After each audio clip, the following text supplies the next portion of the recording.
안녕하세요. 손하나의 서재에 오신 걸 환영합니다. 책 돈의 속성으로 유명한 김승호 회장은 자수성가한 6천억대 부자죠. 그는 부와 가난의 양극단을 경험하며 인생 철학을 쌓았는데요. 오늘은 그의 인생 철학이 고스란히 담긴 책을 소개해 드리려고 합니다. 알면서도 알지 못하는 것들. 인생을 살며 마음을 다잡고 싶을 때마다 이 책을 꺼내보시기 바랍니다. 그럼 같이 읽어볼까요?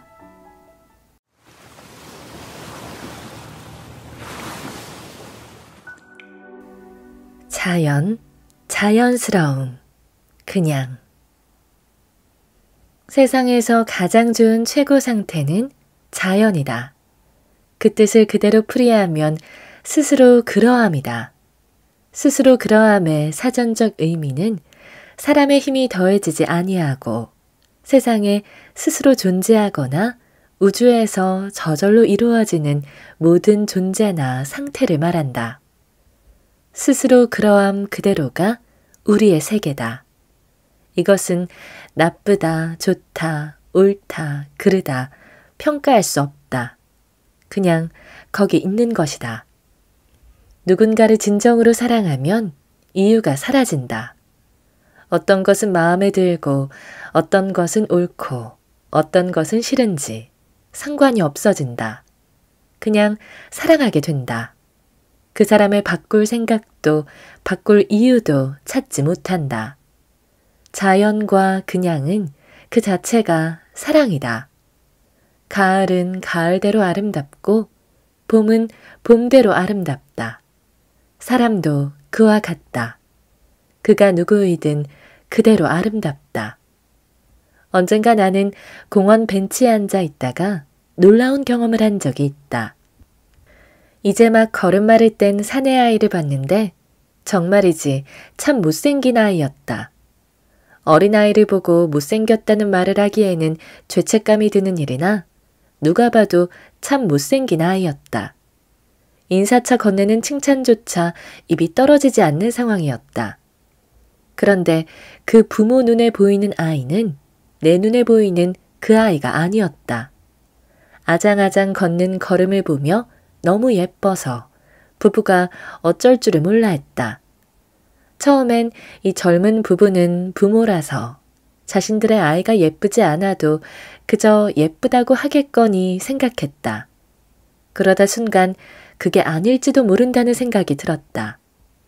젊은 부부의 눈에는 정말로 아이가 너무나 예쁘게 보일 수도 있겠다는 생각이 든 것이다. 자신들이 낳아서가 아니라 정말 너무 예뻐 보여 예쁘다고 하는 것일 수 있다고 말이다. 이내 나도 그 부모의 시선으로 아이를 다시 바라봤다. 그러자 갑자기 아이가 정말 잘생겨 보이는 게 아닌가. 오래 걸릴 것도 없었다. 정말 순간적으로 아이는 잘생긴 아기로 탈바꿈돼 보였다. 아이가 갑자기 예뻐 보인 건 내가 어린아이 얼굴에 대해 편견을 갖고 있었음을 깨달았기 때문이다. 아름다움에는 기준이 없다. 무엇이 더 아름답고 덜 아름답다는 기준 자체가 없다. 그런데 내 안에 만들어진 기준을 두고 이 기준에 따라 못생겼다 혹은 예쁘다로 나누었던 것이다. 아이는 그대로 아름다웠다. 자연, 자연스러움, 그리고 그냥이야말로 가장 행복한 상태로 가는 지름길이다. 물은 그릇에 따라 그 모양을 바꿔 안착한다. 그것이 자연스러움이다. 자연스러움은 실수가 없다. 실수가 사라진 상태가 자연스러움이다.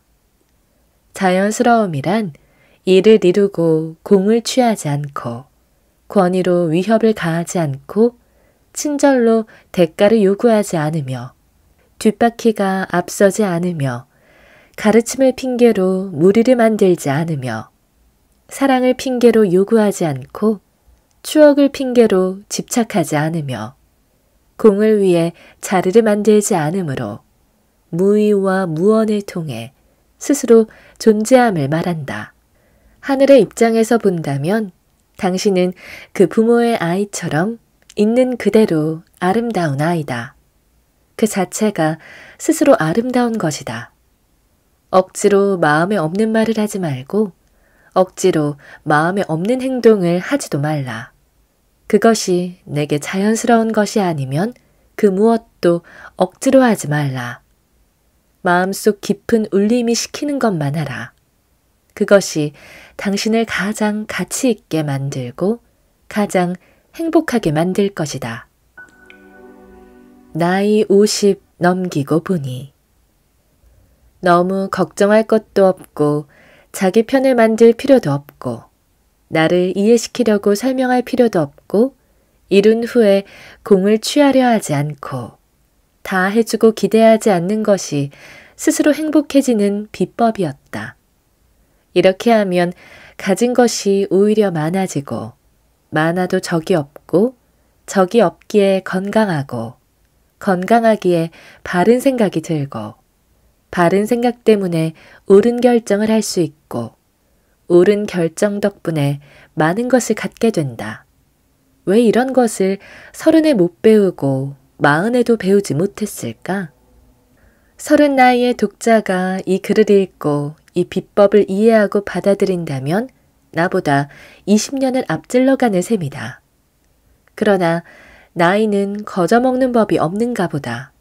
나 역시 이런 소리를 30에 들었다면 아무 의미 없이 지나쳤을 것이다.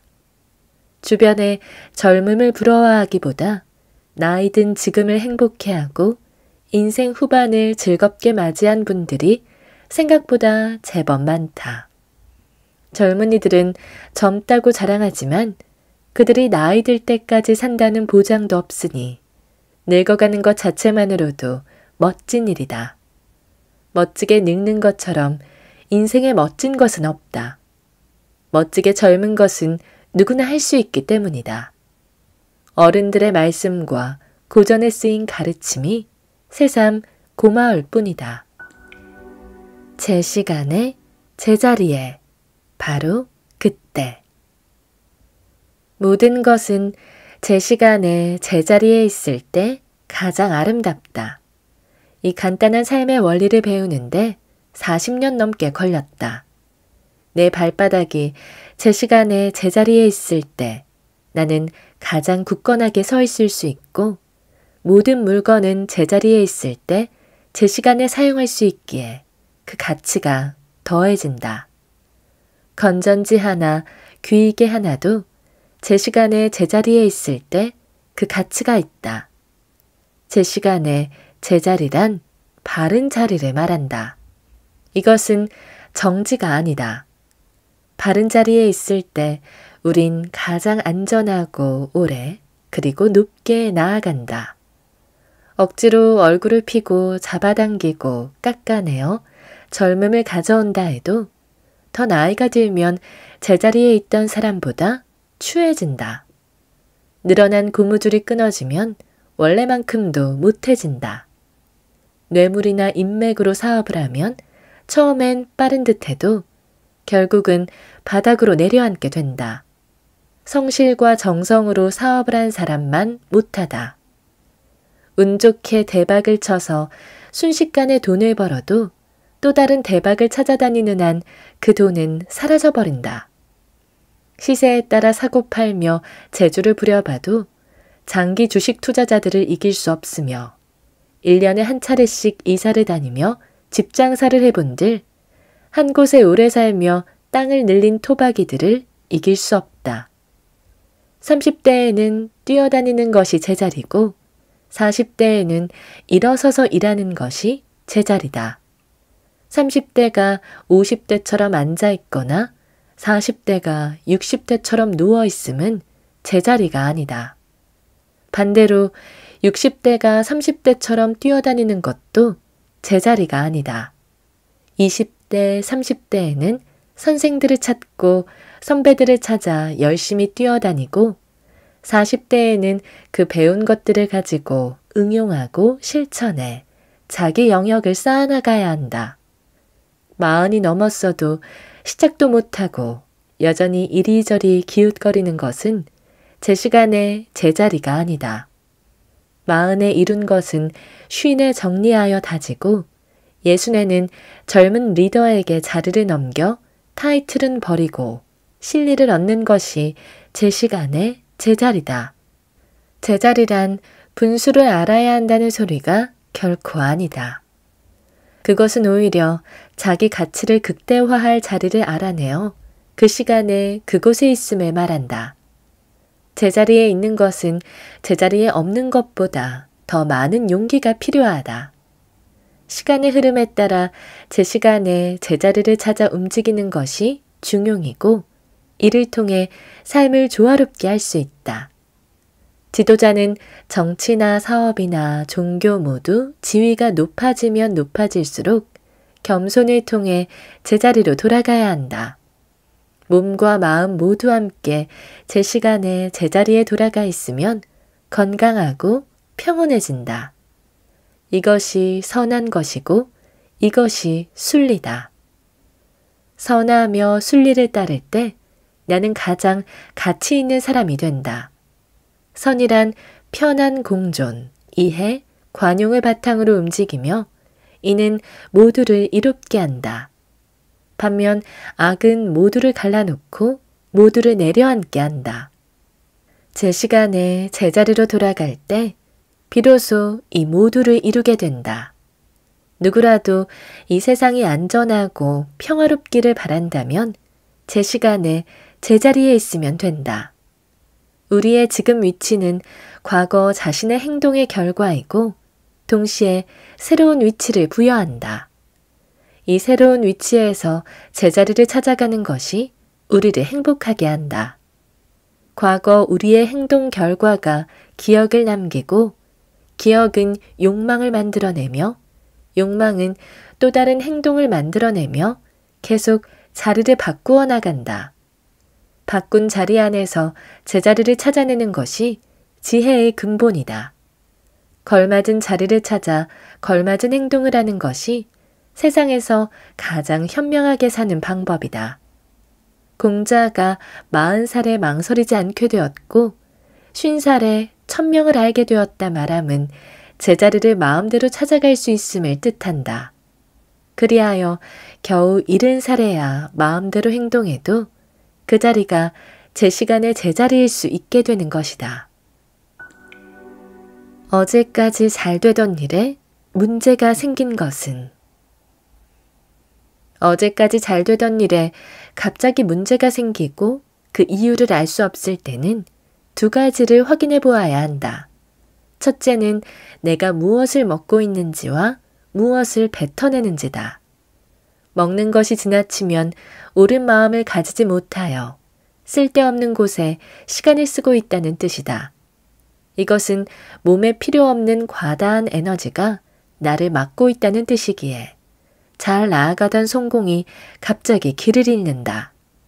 또한 입으로 뱉는 말이 거칠거나 음흉해지면 이 또한 세상과 나를 격리되게 만들어 이어지던 일이 꼬리를 자르며 사라지게 만든다. 어제까지 잘 되던 일들이 갑자기 흩어지기 시작하면 음식을 절제하고 배부르게 먹지 말며 고운 말을 쓰고 바른 생각과 바른 몸으로 변화하면 다시 모든 일이 잘 풀린다. 세상의 모든 옳고 바른 성공은 당신 몸에 들어가는 것과 나오는 것을 따라 움직인다. 이제 모든 사람을 좋아하지 않아도 될 나이가 되니 무엇을 판단하는 것처럼 간단한 일이 없고 추측하는 것처럼 쉬운 일이 없다. 하지만 잘못된 추측과 잘못된 판단이 주는 대가처럼 혹독한 것도 없다. 깨달음을 얻었다고 하는 순간 실제 깨달음은 멀리 달아나 버린다. 옳고 그름의 경계가 흐릿해지고 바르고 그른 일의 경계도 감히 말하기 힘들어진다. 밝고 어두운 것이 나뉘어 있는 게 아니라 그 자체가 하나다. 삶과 죽음 역시 다른 상태가 아니라 하나의 상태를 달리 말할 뿐이다. 이 세상 모든 것은 본래 나쁘지도 좋지도 않다.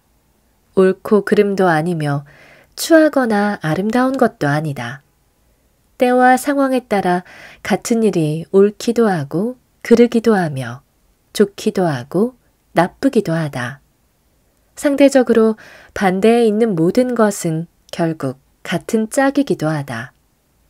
모든 대적 관계에 있는 것은 서로 보완적 관계를 가지고 있다. 또한 이름이 없어도 귀한 사람이 있고 유명해도 추한 사람이 있으며 말없이 많은 말을 하는 사람도 있고 말이 많아도 쓸 말이 없는 사람도 있다. 숨어 있어도 보이는 사람이 있는가 하면 담장 위에 있어도 보이지 않는 사람도 있다. 이름을 알리려 애쓰는 사람은 사라지고 출세를 원하지 않아도 세상이 끌어내는 사람도 있다. 인생의 수학은 미묘해서 공식이 없다. 남을 누른다고 내가 이기는 것도 아니고 내가 졌다고 상대가 이긴 것도 아니다. 누군가 날 행복하게 해주길 바란다면 불행해지고 누군가를 행복하게 해주려 하면 내가 행복해지니 이런 방정식은 세상에 없다. 살다 보면 베푼 것을 잊고 있을 때 돌아오고 찾으러 가면 멀리 간다. 많이 가지려 하면 오히려 적게 잡게 되고 적게 잡으려 하면 오히려 늘어난다. 나를 딛고 담장을 넘어가라고 어깨를 내밀면 오히려 품에 들어오고 품으려 가둬버리면 달아난다. 나이 20에 아무것도 안 하는 것은 잘못임을 알았고 30에는 모든 것이 변한다는 사실을 알았다. 40에는 참된 성공은 양이 아닌 질이라는 걸 알았다. 이제 50이 넘어 모든 사람을 다 좋아하지 않아도 될 나이가 되니 이제야 비로소 무엇을 해야 하는지, 무엇을 지켜야 하는지, 무엇이 가치 있는 것인지 알게 되어 겨우 모든 사람이 좋아진다. 이제 분별을 미루고 똑똑한 척을 그만두기로 했다. 똑똑한 척을 할 때는 모든 것이 우습더니 분별을 미루고 보니 그 어떤 것도 함부로 할 수 없음을 알게 됐다. 나이가 들어 모든 분별이 사라지니 오히려 판단하기 쉽고 추측할 필요가 없어져서 너무 좋다. 무위이화. 당신은 이미 완벽하다. 자연과 우주는 무위이화, 즉 애쓰지 않아도 저절로 이루어지는 상태로 유지되고 있다. 온 우주는 자연 스스로의 질서에 따라 모든 시간의 변화에 흐트러짐이 없고 어긋남이 없이 존재한다. 모든 일에 그 순서가 있고 이끌거나 따름이 자연스럽고 혼돈과 질서가 그 순서를 따라 스스로 알아 움직인다. 옳음 혹은 진리는 애쓰지 않아도 저절로 이루어지는 상태 안에서 존재한다. 노자 제57장 순풍을 보면 다음과 같은 내용이 있다. 내가 아무것도 하지 않으니 사람들이 스스로 감화되고 내가 고요하니 사람들이 스스로 바르게 되며 내가 일을 만들지 않으니 사람들이 스스로 부유해지고 내가 욕심 부리지 않으니 사람들이 스스로 소박해진다. 노자는 스스로 그러한 자연 상태를 최고의 선으로 보고 욕심을 부리지 말고 스스로 조용히 나타나지 않음으로써 흐름을 막지 않는 방법으로 세상과 함께함을 가르쳤다. 논어의 위령공 편에서도 무위를 덕치로 해석하여 순임금에 대해 애써 바로잡지 않아도 저절로 잘 다스리는 것을 칭찬하여 말한다. 함이 없이 다스리는 자는 순임금이다. 무엇을 하였는가? 자기를 공손히 하고 똑바로 남쪽을 향해 있었을 뿐이니라. 우리의 삶은 이미 완벽하다. 이 우주는 이미 오래전부터 완벽한 상태다. 이 우주 안에 존재하는 우리 또한 이미 완벽한 존재들이다. 우리는 있는 그대로 완벽한 존재임에도 끊임없이 움직이고 일을 만들고 욕심을 부리면서 자신의 완벽함을 해치고 있다. 자신에 대해 만족하지 못하고 원죄가 있다 자책하고 살아가고 있다. 하지만 이 우주가 완벽하게 돌아가듯이 우리 역시 아무것도 하지 않아도 완벽해질 수 있다. 우리의 삶은 오래전부터 완벽해서 더 바랄 것도 없이 이 생 한자리에 앉아있는 것 자체가 커다란 축복이라는 것을 깨닫는 순간 실제로 우리의 삶은 완벽해진다. 그럼에도 우리는 항상 결핍을 느끼고 남이 가진 것을 탐하고 질서를 벗어나 앞지르려 하거나 뱃속에 음식을 버리고 자연에 상처를 주는 일도 마다하지 않으면서 불행하다 말한다. 아무것도 하지 않았다면 이미 오래전부터 행복했을 것임을 모르고 있다. 그러면서 모든 일이 자신의 행복을 위한 것이라 믿고 행동한다. 현재 LA 게티 박물관이 소장하고 있는 반 고흐의 아이리스는 1210억 원에 거래됐다. 구스타프 클림트의 한 초상화는 1720억 원, 팝 아티스트 앤디 워홀의 8명의 엘비스는 1200억 원에 거래됐다. 잭슨 폴록의 1984년 작품 넘버 5는 페인트를 마구 뿌려놓은 모습인데 무려 1800억 원이다. 세상에서 가장 유명한 그림인 모나리자는 추정가가 40조 원에 달한다. 자연의 창조물 중에 하나를 모방한 그림들이 이런 어마어마한 가격에 거래되고 있다. 문득 주변에서 흔히 볼 수 있는 미술 작품보다 훨씬 정교하고 아름다운 자연에는 도대체 얼마의 가격이 매겨질까 궁금하다.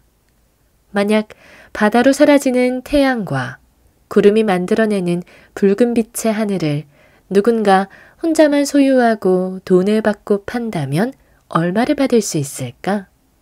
눈꽃의 오묘한 육각의 기하학 도형을 누군가 독점하고 있다면 가격은 얼마에 형성될까? 만약 아카시아 나무 잎사귀들이 이어지고 작아지며 적절히 교차하는 모습을 스스로 생각해서 만들어냈다면 얼마나 위대한 디자이너라고 칭찬받을까? 이미 우리는 30분만 공원을 걸어 다니거나 1시간만 차를 타고 나가도 흔들리는 코스모스와 그 위를 날아다니는 잠자리와 밤하늘의 별을 볼 수 있다. 함께하는 여자의 흐트러진 머리칼 사이로 보이는 웃는 얼굴과 앞서 뛰어가는 아이들의 깔깔거리는 소리를 들을 수 있다. 어찌 감히 1210억 원짜리 아이리스가 흔들리는 코스모스를 대신할 만큼 아름답다 말할 수 있겠는가? 내적인 정신을 표출해냈다는 폴록의 물감범벅 덩어리가 아이들의 웃음보다 비싸다고 할 수 있는가? 어찌 감히 남의 여자를 금박으로 그려낸 클림트의 그림이나 가까이 접근할 수도 없는 액자 속에 갇힌 모나리자가 내가 사랑하는 여자보다 계산할 수조차 없을 정도로 비싼 것을 인정할 수 있을까? 자연과 우주 창조물의 모조품 따위가 수천억, 수십조의 가격이라면 우리가 오늘 접한 모든 것은 도대체 얼마란 말인가? 앞산이라도 오르고 가족과 오붓한 저녁을 보냈다면 보고 느낀 것에 대한 가격은 도대체 얼마란 말인가? 우주가 관리하고 자연이 만들어낸 이 세상에 존재하는 모든 것은 너무나 완벽하고 너무나 아름답다. 그리고 감히 가격을 매길 수 없을 정도로 비싸다. 당신은 이미 완벽한 행복 안에 들어와 있는 것이다. 그럼에도 끊임없이 불평하고 스스로에게 냉소적이고 욕심과 욕망으로 이 모든 가치를 훼손하면서 불행하고 억울하고 초라하다 느낀다. 당신은 이미 완벽하다. 아무것도 하지 않아도 당신은 이미 완벽하다. 당신의 가능성은 무한대다.